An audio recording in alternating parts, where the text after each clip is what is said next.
काम मिट्टी वाला, वो लेबर वाला काम मिलता था, कहीं चूना पैकिंग का काम मिलता था, कहीं ड्रम लगाने का काम मिलता था। इस तरह के काम थे अलग अलग तरह के।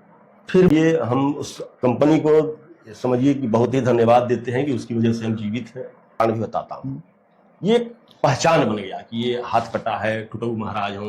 हम सोचे यार कुछ ऐसा किया जाए कि ये पहचान थोड़ी छिप जाए। ओहो, क्या बात है। ये मामला वहां से दिमाग में बैठा और असली लड़ाई इसी पहचान को छिपाने की रही है अब तक की। सच बताए तो क्या तक जलती ही रही है। जब तो मैंने थोड़ा सा नौकरी पाने के बाद थोड़ा शांत हुआ, लेकिन दिमाग में जो उस समय बैठा, हाँ, वो निकला नहीं। हमेशा लगा कि नहीं हो सकता, कभी नहीं लगा कि हो जाएगा। सच बताएं तो ये, क्योंकि हम हमेशा हमें बैकग्राउंड अपना दिखता था कि ऐसी जगह से हम आए हैं, यहाँ से होना संभव है नहीं। लेकिन ये लोग बार बार कहते थे करोगे तो जरूर होगा, तुम प्रयास करोगे तो जरूर होगा। हम प्रयास नहीं छोड़ेंगे, हो जब चाहे ना। मैं हरिकेश दर्शक लोग को सादर प्रणाम कर रहा हूँ और आपका अपना चैनल देसी बिहार में बहुत बहुत स्वागत है।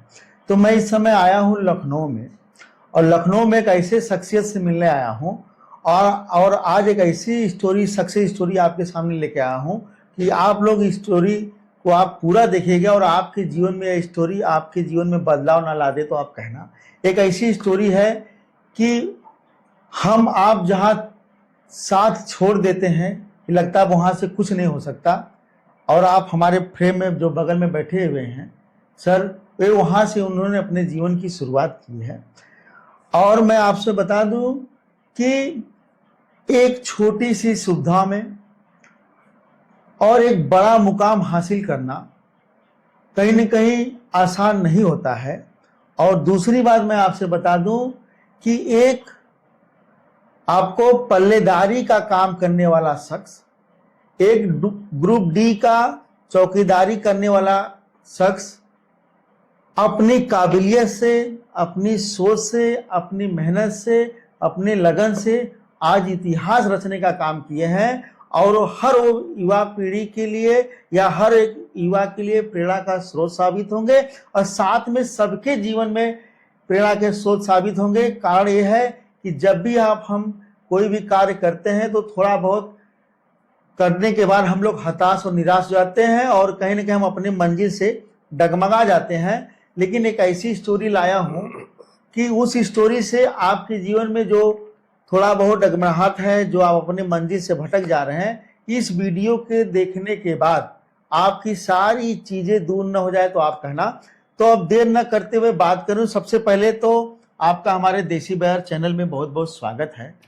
और आप हमारे दर्शक को अपना नाम बताइए और आप कहाँ से हैं और क्या आपकी प्रारंभिक शिक्षा शुरू से लेके कितनी शिक्षा रही है और आपने कहाँ से पढ़ा, कैसे पढ़ा, तमाम जो चीजें हैं एक एक बिंदु पे आप हमारे दर्शक को बताइए। मेरा जन्म स्थान है ग्राम सैदपुर, पोस्ट अराजी यमानी, जनपद आजमगढ़ जी। और सन 81 में हमारा जन्म हुआ है जी। एग्जैक्ट तारीख नहीं मालूम, लेकिन कागज में लिखा हुआ है 15 नवंबर सन 1981 जी। और वहीं से अराजी यमानी ग्राम सभा है हमारे घर से 500 मीटर पूर्व, वहीं एक प्राथमिक विद्यालय था। तो याद भी नहीं किस तरह का था, बस इतना है कि वहाँ भवन ववन नहीं थे, एक पेड़ था नीम का, वहीं सब पढ़ते थे। कक्षा 5 तक वहीं पढ़े हैं और उसी प्रांगण में एक जूनियर विद्यालय था, 6 से 8 तक वहाँ पढ़ाई हुई। फिर 8 के बाद हम श्रीमती तपेश्वरी देवी जायसवाल इंटर कॉलेज सरदाहा बाजार, हमारे यहाँ 7 किलोमीटर है, वहाँ जाके पढ़े हम। कक्षा 10 तक तो रेगुलर ही पढ़े हैं। मार्च में 10 पास हुए हैं। 96 में हमें लगता है परीक्षा दी थी, उसके बाद 30 जून के बाद 11वीं में नाम लिखाया गया। 11वीं में जब हम पढ़ रहे थे तभी शादी हुई हमारी, 16 फरवरी 1997 को। शादी होने के बाद एक सिस्टम बना कि नहीं अब आगे नहीं पढ़ना है, कुछ ऐसी स्थितियाँ थीं, तो मतलब पूरा हुआ। फरवरी में शादी हुई तो मार्च तक तो समझिए कि 11 हम पास ही कर गए जी। और उस दौरान ट्रैक्टर भी चलाना शुरू कर दिए थे अक्टूबर से, क्योंकि वो पता था कि 10 के बाद ही आगे नहीं पढ़ना। 11 तो हम खींच ही रहे थे कि शादी वादी हो तो आगे देखा जाए। फिर 11 पास हुए जब, तो उसमें 11वीं में समझिए एक विषय में फेल ही थे, अंग्रेजी में ही। तो हमें लगा कि फिर इंटर का कितना नंबर मिला था आपको अंग्रेजी में? याद नहीं, अभी 11 की मार्कशीट तो है नहीं, कि हमें पता है 10 से नीचे ही मिला था। तो फिर जब इंटर का फॉर्म भरा जा रहा था जुलाई में, असल में ट्रैक्टर चलाने में एक सिस्टम ये था, ट्रैक्टर सीजनल चलता है जी जैसे मान लीजिए अक्टूबर नवंबर में गेहूं की बुआई हुई, फिर गन्ना ढोए जनवरी फरवरी मार्च तक, जी उसके बाद फिर दवरी होनी है अप्रैल मई तक। जी तो बरसात में तो आप खाली हो जाओगे पूरे जुलाई जी अगस्त सितंबर अक्टूबर, ऐसे तो आप खाली हो जाते हो। जी तो उसी खाली वाले पीरियड में बाहर कमाने चले जाते थे, और फिर सीजन आता तो फिर लौट आते थे, ट्रैक्टर चलाने लगते थे सीजन पर। जी तो उसी दौरान जब फॉर्म भरे हम जुलाई में लास्ट में या अगस्त फर्स्ट वीक में इंटर का फाइनल ईयर का, फॉर्म भर के हम कलकत्ता चले गए कमाने। अच्छा, अगस्त के आसपास की बात है। मतलब कम उम्र में ही जिम्मेदारी आपके ऊपर पड़ गई। जिम्मेदारी थी कुछ। तो वहां गए तो वहां वही काम मिला, बोरा सिलने का, ढोने का। 50 रुपये दिहाड़ी मिलती थी, 4 महीने लगभग किए होंगे। फिर हमारे घर वालों को लगा कि ये ठीक नहीं है। हमारे बड़े भाई गए, हमको बुला कर ले आए, कुछ नाराजगी भी थी शायद, चले गए थे घर से। वो पल्लेदारी वाले काम उनको नहीं अच्छा लगा। हाँ, भाई को हमारे नहीं अच्छा लगा, बड़े भाई गए थे, हमको ले आए थे वहां से। जी फिर आए घर तो फिर 6 माही परीक्षा दी दिसंबर में। फिर वही ट्रैक्टर चलाने वाला काम शुरू गांव के। हाँ, गांव में रामानंद यादव का चलाए हैं, कई लोगों का चलाए हैं, सीजन जैसे जिसका खाली रहा। अगर हम चले गए तो कोई और ड्राइवर रख लेता, दूसरे का चलाने लगते थे, इस तरह काम होता था। फिर इंटर पास करने के बाद जो है रेगुलर ही हो गए, इधर उधर बम्बई दिल्ली। तो इंटर में हमने आपका कौन सा डिवीजन आया था? 3rd डिवीजन है, 3rd डिवीजन, 222 नंबर है शायद। तो उसके बाद आप फिर नौकरी करने लगे? नौकरी क्या, जैसे कहाँ किए थे काम? जैसे सबसे पहले उधर तो बम्बई गए थे जी। बम्बई में तो कई तरह का काम था, समझिए लगभग 3-4 महीना रहे होंगे। 3-4 महीने में 12-13 कंपनियों में काम किया हमने बम्बई में। हाँ, कहीं गारा मिट्टी वाला वो लेबर वाला काम मिलता था, कहीं चूना पैकिंग का काम मिलता था, कहीं ड्रम लगाने का काम मिलता था। इस तरह के काम थे, अलग अलग तरह के। फिर बम्बई के बाद? फिर बम्बई से वापस चले आए घर। फिर घर आए तो मैंने लगता है कि 2001 में हमारा गौना हुआ था जी। इसे जा गई तो थोड़ा जिम्मेदारी बढ़ी, लगा मजदूरी उजूरी ऐसे करने से काम चलेगा भी नहीं। तो और भी गांव लोगों से कहते थे कहीं कोई स्थायी व्यवस्था कहीं लग जाए तो लगवाइए। तो एक सुरेश यादव अमृतसर में काम करते थे, खन्ना पेपर मिल में, हमारे गांव के ही थे। तो एक और वो पेपर मिल में काम करते थे, और अमृतसर में हमारे गांव के लोग काफी लोग पत्थर लगाने का, पत्थर घिसने का काम करते थे वहां। तो सुरेश से जो हमारे गांव का आदमी पत्थर लगाता था, अशोक पाठक उनका नाम था, वो उनसे बातचीत हुई तो अशोक पाठक कहें किसी को पेपर मिल में लगा दो, अपने गांव का भी कोई आदमी हो तो, उनका कोई ढंग का होगा तो लगा देंगे। तो वो हमको बताया कि पेपर मिल में लग सकते हो, 10-12 तक पढ़े हो तो वही हमको बुलाए। तो हम उनके पास अमृतसर गए जी। जब वहां गए तो सुरेश भैया को लगा कि वहां जगह ही नहीं थी। बोले अभी तो जगह ही नहीं है, कैसे लग पाओगे यहाँ? तो अशोक चाचा कहेंगे हमारे साथ लग जाओ, तब तक यही काम करो, हमारे पत्थर वाला। अच्छा, वो भी आप किए? वो भी काम किए, पत्थर वाला भी? हाँ, थोड़ा उनके साथ हुई, लेबर की तरह लगे रहे। समझिए कि ज्यादातर घर पे ही रहते थे, कभी कभार थोड़ा बहुत सहयोग किए होंगे तो किए होंगे। अब इतना याद भी नहीं है, 20-22 साल का समय बीत गया, क्या किए क्या नहीं किए। लेकिन इतना याद है कि अशोक पाठक हमको ले गए थे अमृतसर, आज भी हैं वो।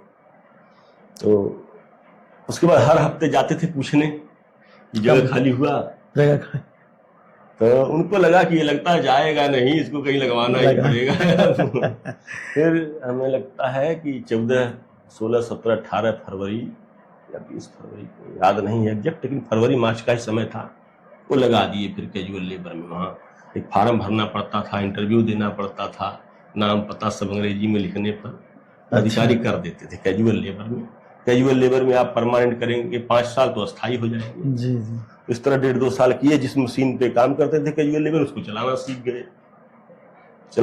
तो एक जगह मेरठ में भर्ती कहीं आई थी, कोई और साथ का कर्मचारी यहाँ काम कर रहा था, उसको ऑपरेटर की जरूरत थी, वो हमको वहां से बुलाया। तो यहाँ हम सीधे परमानेंट हो गए, असिस्टेंट ऑपरेटर में ही ज्वाइन कर लिया हमने। वहाँ हम हेल्पर थे, लेबर टाइप के, कैजुअल लेबर थे। यहाँ परमानेंट में 1 साल लगभग काम किए होंगे। एक 1.5 साल बाद तो अमृतसर से तो नजदीक हो गया मेरठ हमारा। जी नजदीक की वजह से आए, पैसा भी बढ़ गया, वहाँ 1500 से 1800 हुआ था, जी यहाँ सीधे 3000 मिला हमको। जी। फिर इस 3000 से छोड़ के रामपुर में आए 3600 में, वाह, और नजदीक हमें लगा कि वही काम। हाँ वही काम, वही मशीन चलानी थी। जी वो उस समय वो मशीन थी वो फोर्स की, उसको कहते थे डिस्पर्जर, वो फोर्स कंपनी की, स्वीडन की है शायद वो फोर्स, और ये थी जर्मनी की वायद कंपनी की मशीन थी, यहाँ आई थी नई नई तब लगी थी। तो हम उसको चलाते थे, खन्ना में उसको देखे थे, तो वो यहाँ भी जगह खाली थी तो हमको बुला लिया, यहाँ 3600 में रख लिया ऑपरेटर। मुझे लगता है 1.5 साल यहाँ भी किए होंगे तो हाथ ही कट गया हमारा। आपका हाथ कट गया? हाँ, उसी फैक्ट्री में? हाँ, इसमें रामपुर वाली चड्ढा पेपर्स लिमिटेड में। अरे वो मोंटी चड्ढा जी की मिल थी वो। अच्छा अच्छा अच्छा, ये आपका हाथ कट गया, उसके बाद फिर कैसे हाथ कटा? अरे वो मशीन चेक कर रहे थे उसी समय, वो कुछ तकनीकी प्रॉब्लम की वजह से चालू हो गई वो। तो फिर आपने वहां से छोड़ दिया? अब छोड़ना क्या, अस्पताल में भर्ती हो गए जी। और ये हम उस कंपनी को समझिए कि बहुत ही धन्यवाद देते हैं कि उसकी वजह से हम जीवित हैं। जो मुआवजा उजा दिया वो तो बाद की बात है, लेकिन उस समय इलाज इस स्तर पे करवा दिया उसने, उस स्तर पे हमारे व्यक्तिगत तौर पे तो संभव नहीं था। तो सुनने में आ रहा था कि आप बाएं हाथ से ही लिखते थे बचपन से? हाँ, अब तो इतना याद भी नहीं रहा है कि किससे लिखते थे, लेकिन हमें इतना याद है कि बायां हाथ तो हमारा चलता था बहुत तेज। इसी से आप यही करते थे? हाँ। तो जब ये बायां हाथ आपका चला गया और आपका इलाज होने के बाद फिर आपने क्या किया? इलाज 1 महीने में तो हम ठीक हो गए पूरी तरह कंप्लीट। और अब वीडियो में मैं नजदीक दिखाऊं कि ये लगभग आप देख सकते हैं कि आपका बहुत अधिक हिस्सा जो है आपका मशीन में कट गया है। हाँ। तो ये आपका हाथ कटा, लेकिन आपका हौसला? बेहोश नहीं हुए हैं। हाँ, बेहोश नहीं हुए ना, ये तो खास बात है। आप कभी भी किसी से, कर्मचारी से पूछ सकते हैं, डॉक्टर से पूछ सकते हैं। फुटेला हॉस्पिटल रुद्रपुर में अभी भी है, अभी भी डॉक्टर पहली नजर पे हमको पहचान जाएंगे, हम उनके यहाँ बेहोश हालत में नहीं पहुंचे थे। तो फिर आप समीक्षा अधिकारी बने, तो समीक्षा अधिकारी बनने से पहले ग्रेजुएशन भी होना जरूरी है, तो हाँ। आपने ग्रेजुएशन कब किया? तो ऐसी व्यवस्था हमारे पास थोड़े थे कि हम आगे पढ़ ही लें, कुछ सोचना था भाई, बच्चे बच्चे हैं, परिवार है, सबको देखना है। अब ग्रेजुएशन करने में एक सत्र का 5000 रुपया लग जाता है, 4-5 हजार। अब जहाँ बात कटे हैं, घर बैठे हैं, तो फिर वो पैसा भी कहाँ मैनेज करें, और उसको हम लगा के क्या करेंगे अगर आगे कोई नौकरी ना मिले तो। मान लीजिए हम 10-15 हजार लगा के ग्रेजुएशन कर ले जी। 2006 में हमारा हाथ कटा, हम 2007 में रिजाइन करके घर गए। अगर 2007 से 2010 तक हम ग्रेजुएशन करते 3 साल, तो फिर और उसके बाद नौकरी नहीं मिलती तो 15 हजार हमारा बेकार चला जाता है कि नहीं? तो हमारा पहला टारगेट यही था, पहले नौकरी मिले जी, जो है उसी पे जो नौकरी मिले उसके बाद आगे बढ़ा जाएगा। फिर तो आप निरंतर नौकरी करते रहे? नहीं, तो जैसे मान लीजिए जो काम कर सकते थे वो हमने किया उस समय, जो भी हमको लगा कि ये कर सकते हैं वो हमने किया। पढ़ाने का काम, चाहे और भी कुछ काम किए, यजमानी का काम किया। तो लेकिन ये पढ़ने वाला कार्यक्रम जब शुरू हुआ तो समझिए 1-2 बार। फिर दिमाग में कब आया कि हम ग्रेजुएशन कर लें? दिमाग में तो तभी आया था 2008 में ही, जब वो मास्टर साहब, सौरभ मास्टर साहब बताए कि अभी भी जीवन में कुछ कर सकते हो किताब उठा करके, तो वही दिमाग में आ गया कि ग्रेजुएशन किया जाए। लेकिन सौरभ कौन थे? सौरभ मास्टर साहब हमारे गांव के शिक्षा मित्र थे। अच्छा अच्छा, वो हमारे बचपन के साथी हैं। तो हम जब गए थे हाथ कटने के बाद, यही सब उल्टा पट्टा काम करते थे, जजमानी करें तो ट्रैक्टर चला ले हाथ से, तो पढ़ाने लगे बच्चों को इधर उधर जो भी जैसे मिलता था। तो वही बताया कि अगर अभी भी आदमी अगर करना चाहे तो कर सकता है, कोई बात थोड़ी। लेकिन कुछ व्यवस्थाएं ऐसी थी कि नहीं उस समय हो पा रहा था। सोचने लगे तो नहीं किए ग्रेजुएशन, हमने टांग लिया पहले नौकरी ही कोई करनी है, उसके बाद अगर आगे व्यवस्था बनी तो ग्रेजुएशन करेंगे और तैयारी करेंगे। उतना बड़ा नहीं सोच सकते ना आप, एकदम शून्य से सोचे कि हम आईएएस बन जाए तो फिर संभव था नहीं हमारे लिए, जहां से हम निकल के आए जिस पृष्ठभूमि से। तो फिर वही पहला प्रयास नौकरी का, वन विभाग में, रेलवे में 2 बार 3 बार, फिर 2 बार में लगता है फेल हुए हैं। उसके बाद तीसरा अटेम्प्ट ये था हमारा, ये 27 मई 2012 को हमने पेपर दिया था। इसी Daliganj station, Lucknow city station के सामने एक स्कूल है, इसी में हमने पेपर दिया था इसका, जिसमें हम नौकरी कर रहे हैं, और इसमें चयन हमारा हो गया था रेलवे में। हाँ, उस समय हमारे पास इंटर की फिर जब 2014 में नौकरी मिल गई, हमको इंश्योर हो गई कि अब नौकरी मिल गई है, तब हमको लगा कि अब पढ़ना है हमको। तो पहली प्राथमिकता हमारी यही शुरू हुई कि हम इंटर उसकी मार्कशीट। तो रेलवे में आपकी नियुक्ति किस पद पे हुई थी? मल्टीपर्पज खलासी। खलासी के रूप में? पहली नियुक्ति तो सफाई कर्मी पद पे हुई थी। सफाई कर्मी के? रेलवे बोर्ड की तरफ से। बाद में वो ये हुआ कि एक हाथ नहीं सफाई काम कैसे करेंगे, तो फिर उसको बदला गया, इसकी वजह से और डिले हुआ। भर्ती 2010 की थी जी, लेकिन 3-4 साल लग गए उसको भर्ती होने। तो उसके बाद लगा नौकरी की, अब हम पढ़ाई अब कर सकते हैं। ये तो टारगेट पहले से ही था। तो सुरेश सर की बात हमेशा मन में रहती थी कि ग्रेजुएशन करना है, तो आपने फिर ग्रेजुएशन कब शुरू किया? और ये मन में इसलिए ये बात आई, अब इसका कारण भी बताता हूँ। ये पहचान बन गया कि ये हाथ कटा है, टुटऊ महाराज हूँ।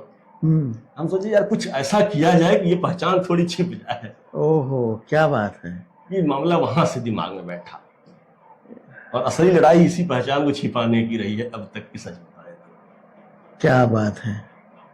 ये आपको एक चीज आपको कहीं ना कहीं घर कर गई कि इसको मैं कुछ करके इस चीज को छिपा दो, और आपने एक अच्छी आज तक जलती ही रही है। जब तो मैंने थोड़ा सा नौकरी पाने के बाद थोड़ा शांत हुआ, लेकिन दिमाग में जो उस समय बैठा वो निकला नहीं निकला।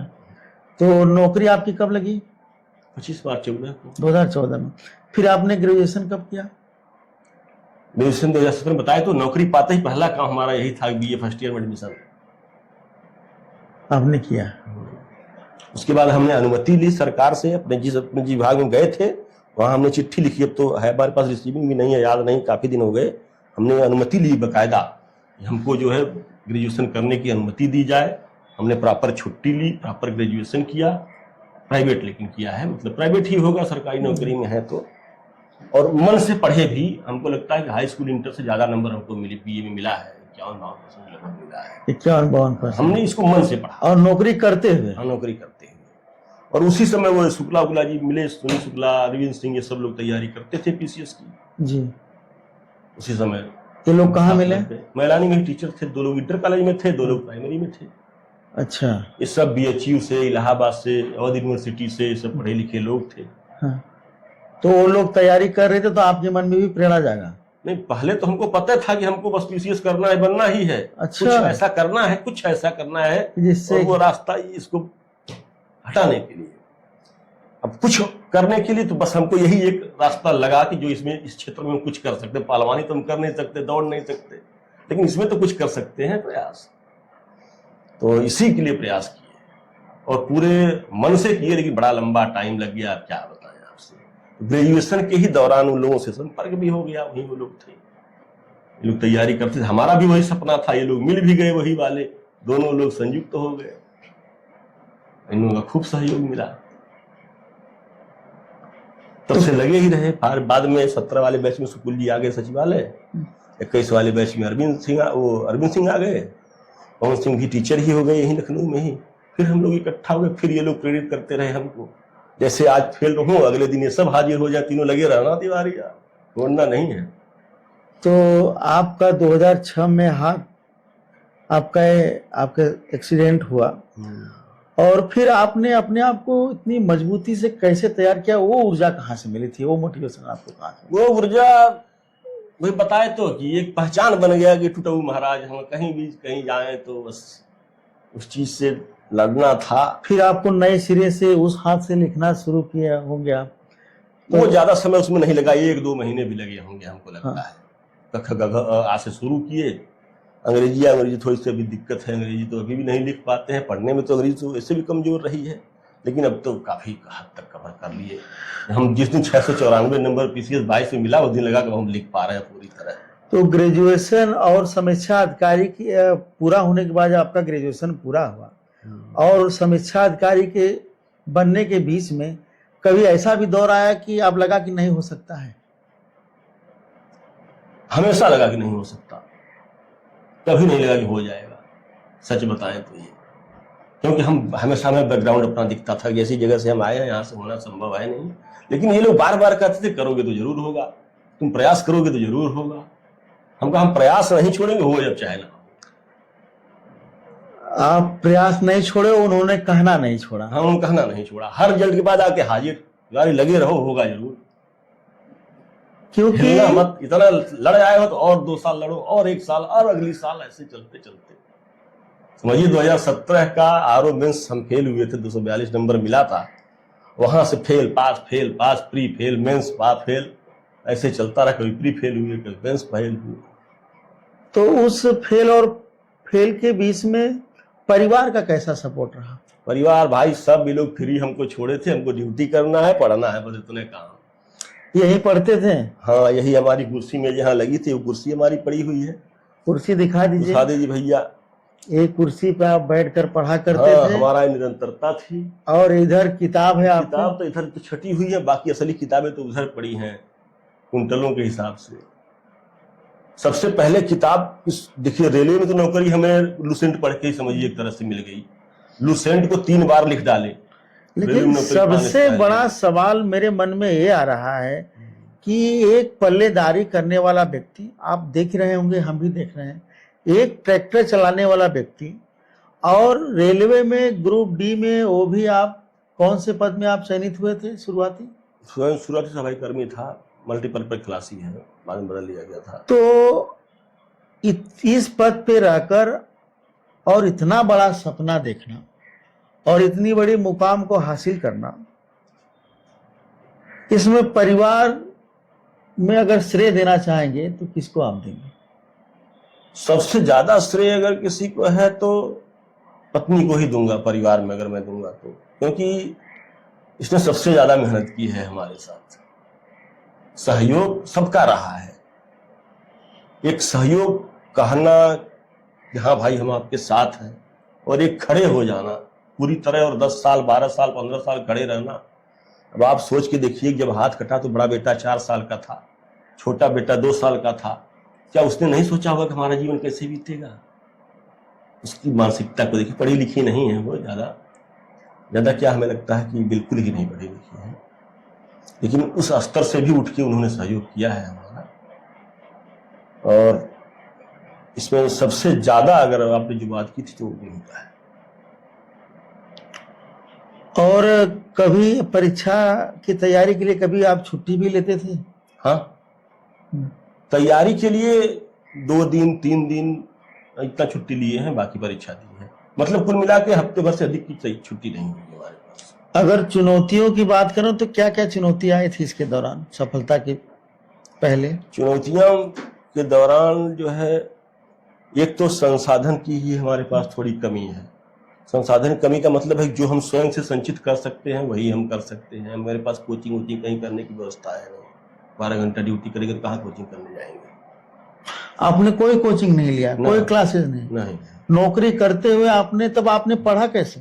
जैसे पढ़ने के लिए शुक्ल जी बताए, पुराने खिलाड़ी मास्टर भाई एस.के. पांडे, प्राचीन भारत। एक बार बेसिक खूब मजबूत कर लो। हम तो रेलवे में आए लुसेंट पढ़ के, लुसेंट 3 बार लिख डाले हैं 2 साल में। पूरी किताबें लिख डाले 3 बार में, 3 बार लिख डाले, तो उससे रेलवे में आए थे। उसी लुसेंट को ही लिखते थे रोज, 6 पन्ना 8 पन्ना 10 पन्ना ऐसे। और हमारा जिससे हम लिखने की स्किल, हमारी भी हैबिट बन जाई एक हाथ से लिखने की, इसलिए लुसेंट खूब लिखते थे, याद हो जाता था उससे। लेकिन उन्होंने कहा कि पीसीएस बनना है तो फिर ये लुसेंट से काम नहीं चलने वाला है। फिर उन्होंने वो किताबें सजेस्ट की। एस.के. पांडे थे, किताब है अभी हमारे पास रखी होगी, प्राचीन भारत, फिर मध्यकालीन भारत में सतीश चंद्रा, विपिन चंद्रा का आधुनिक भारत, और परीक्षा वाणी, 2 आइटम इतिहास से। फिर महेश बर्नवाल की भूगोल की पुस्तक आती थी, फिर परीक्षा वाणी की 2 किताबें साथ चलाते थे, एक परीक्षा वाणी और एक किसी लेखक की किताब जो उन्होंने सजेस्ट किया, वो सब हमारे पास है अभी। और उसके बाद फिर परीक्षा वाणी और लक्ष्मीकांत, पॉलिटी के लिए, इकोनॉमिक्स के लिए एक किताब और हम लाए थे, पर्यावरण के लिए भी एक किताब ग्राहिल प्रकाशन की थी, उसके लेखक याद नहीं आ रहे हैं हमको।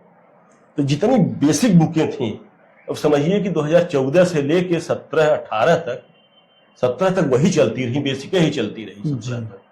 जितना हम पढ़ सकते थे उतना बेसिक किताबें पढ़ डाले। उसके बाद तब ये घटना चक्र, यूथ पब्लिकेशन जब पेपर देना शुरू किए 18, 19, 20 से, तब ये सब छोटे छोटे चीजों पे आए। एक प्रश्न ये भी आपसे है, क्या आपके नजर में काम छोटा बड़ा होता है? नहीं, हमारे काम को यहाँ किस नजर से देखते हैं आप? हम तो कोई कभी किसी काम को छोटा बड़ा नहीं देखे।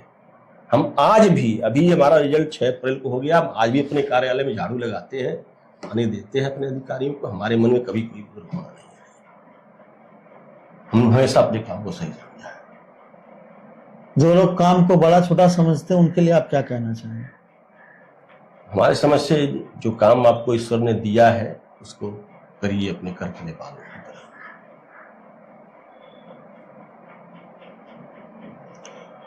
और एक मैराथन सा सफर रहा है और आप लगातार लगे रहे, तो लगातार रहने और हर परीक्षा के लिए जैसा सुझाव हमें मिला पीछे से, जो हमारे खुद के अनुभव से हमने सीखा, उसके लिए अलग अलग रणनीतियां बनाई, उसके लिए अलग अलग तैयारी की, क्योंकि हमको ड्यूटी को भी प्रबंधित करना है अपने ना।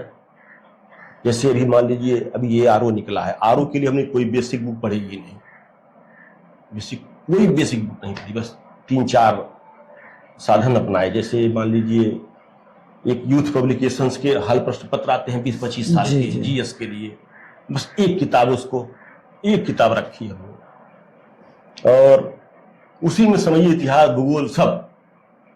और करंट अफेयर्स के लिए उत्कर्ष द्विवेदी पढ़ाते हैं, परीक्षा खबरी, उसको पकड़ लिए। हर महीने का 2 घंटे का एक वीडियो होता है, पूरे महीने का करंट अफेयर्स, जीएस वहां से, करंट अफेयर्स वहां से। हिंदी पूरी की पूरी 60 नंबर की अमरनाथ जी से जी ये फ्री में पढ़ाते हैं यूट्यूब पे। अच्छा। कई सीरीजें श्रृंखलाएं हैं जी। रात में जब वहां बैठे बस शुरू हो गए। तो भी धन्यवाद के पात्र हैं। इसलिए तो उनको पास सब गए, हमने उनको धन्यवाद दिया था। ये बात है। अच्छा, अब ये बताइए कि एक तो वीरेंद्र कुमार, और आज का वीरेंद्र कुमार जब ऑफिस में जाते हैं तो आपके सहकर्मी का और आपके बॉस लोग का क्या रिएक्शन रहता है? आप किस तरीके से, वो लोग आपके साथ क्या कहते हैं? वो लोग, अब आप जो लोग को पता हो गया है, हाँ पता है, तो वो लोग का आप क्या रिएक्शन रहता है, क्या कहते हैं? उनका रिएक्शन पहले भी अच्छा था जी। उनका रिएक्शन, जब हम तैयारी करते थे वो लोग जानते थे कि वो तैयारी करते हैं, वो लोग भरपूर हमारा सहयोग किए हैं जहाँ तक हम संभव उनसे हो पाया, क्योंकि हर आदमी की अपनी सीमा है। इसलिए हमें उनसे तो कभी भी कोई असुविधा महसूस नहीं हुई, कर्मचारियों से या अधिकारियों से कभी किसी से नहीं महसूस हुई। हम हो चाहे ना हो, कभी मेरा रिजल्ट 4 बार फेल हुआ हो, 5 बार फेल हुआ, लेकिन कभी उन लोगों की वजह से नहीं कभी कोई रिजेक्शन हुआ। वो लोग भी यही बात कहते हैं, इतनी मेहनत करते हो तो होना तो चाहिए, आज नहीं हुआ। जब रिजल्ट के बारे में बताएं आप उन लोगों को तो क्या कहें? तो बहुत अच्छा हुआ, मेहनत किए थे भाई। आज जब से आए 8 साल से, तब से लगातार लगे हैं। और कहाँ से प्रेरणा आपको मिलती थी, जो इतना लंबा सफर और रहा है आपका, और कहाँ से प्रेरणा आपको मिलती थी? प्रेरणा मिलती थी कि देखिए बिना कुछ किए तो बदलाव लाया नहीं जा सकता है। जी। और हम किसी को कहें कि तुम ये कर दो तो ये हो जाएगा, तो वो उतना अच्छा नहीं जितना खुद करके दिखा दें। जी। और जगह जगह आप बार बार सुनते हैं कि अगर आप मेहनत करेंगे तो आप सफल होंगे, आप ऐसा करेंगे तो ऐसा होगा। हम कह रहे हैं कि चलो हम ये भी करके देखते हैं। जी। हम बहुत बहुत धन्यवाद सब लोगों के, नमस्कार।